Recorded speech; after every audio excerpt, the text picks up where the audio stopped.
Reveal చేయకూడదు అనే చేస్తున్నాను. I'm sorry. శంకర్ గారికి సారీ చెప్తున్నాను. దాంట్లో నేను గేమ్ చేంజర్ 3,000 కోట్లు వస్తుంది, రాసి పెట్టుకోండి. కూడా చెప్తున్నా, 3,000 కోట్లు వస్తుంది, రాసి పెట్టుకోండి. గేమ్ చేంజర్ మన రామ్ చరణ్, రాసి పెట్టుకోండి. 3,000 కోట్లు రాకుంటే సగం మీసం తీస్తా, సగం జట్టం తీసి తిరగతా. 3,000 కోట్లు వస్తుంది. దాంట్లో నేను ఎలక్షన్ లో ఓటేస్తాను. దాంట్లో పొలిటికల్ గా నేను వేసిన తర్వాత సముద్రకన్ గారు ఓటేస్తారు, సుబ్బలేఖ సుధాకర్ గారు ఉన్నారు ఓటేస్తారు. క్లోజప్ షాట్ ఉంటుంది. సో దేవరా చూసాం, పుష్ప చూసాం, కల్కి చూసాం, అన్ని చూసాం. ఇప్పుడు 2025 వచ్చింది. ఈ సంక్రాంతికి గేమ్ చేంజర్ బోని కొట్టబోతున్నాడు. ఎలా ఉండబోతుంది అనుకుంటున్నారు సినిమా? నా పేరు మల్లికార్జున. మేము ఆంధ్ర నెల్లూరు. మేము తర్వాత గేమ్ చేంజర్లో నేను ఆర్టిస్టు. గేమ్ చేంజర్లో నేను యాక్ట్ చేశాను. అది సీన్ ఏంటంటే చెప్తున్నాను, అది కూడా మామూలు ఓట్లు వేస్తాను ఎలక్షన్లో. అంటే అది చెప్పకూడదో తెలియదు కానీ ఐఎమ్ సారీ. నేను యాక్ట్ చేశాను. క్లోజప్ షాట్స్ అవి. ఓట్లు వేస్తాము. సముద్రకింద సార్ తర్వాత వస్తాడు, నేను ఓటు వేస్తాను. తర్వాత సుబ్బలేఖ సార్ వస్తారు. చాలా బాగుంటుంది గేమ్ చేంజరు, సూపరు.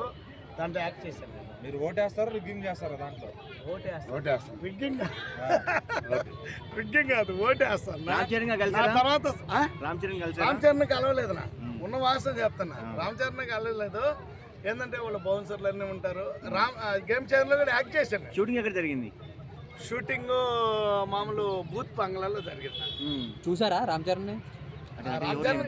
చూశాను. ఎట్టంటే క్రికెట్ ఆడతారు సార్, ఆయన్ని చెప్పకూడదునా? I'm sorry. చెప్పండి. అది రివీల్ చేయకూడదు. సీన్ అది రివీల్ చేయకూడదు. సీన్ అది చేయకూడదు, తప్పు. అన్న సంక్రాంతికి 3 సినిమాలు వస్తున్నాయి. సంక్రాంతికి వస్తున్నాం అనేది మామూలు అది వెంకటేష్ గారిది చాలా బాగుంటది.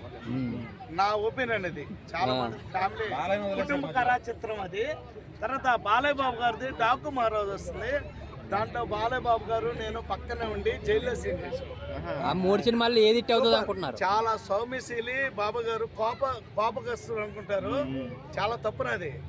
మాతో చాలా జోక్స్ వేసి చాలా బాగా చేశారు sir. Sir thank you sir అని చెప్తే ఓకే అన్నా. ఎవరు నిలబడతారు 3 సినిమాల్లో? దాంట్లో వచ్చేసి సంక్రాంతికి వస్తున్నాం, ఫ్యామిలీ కుటుంబ కథా చిత్రం. తర్వాత డాకు మహారాజు కూడా చాలా బాగా తీశారు బాబు గారి డైరెక్షన్ లో, సూపర్. తర్వాత రాజాసాబ్లో నేనున్నాను, పూజారిగా ఎటప్ వేసాను. టోటలీ సినిమా మొత్తం ఉంటాను, మీరు చూడండి. నేను క్లోజప్లో వస్తాను, అది నాకు హ్యాపీ. ప్రభాస్ గారి మూవీ.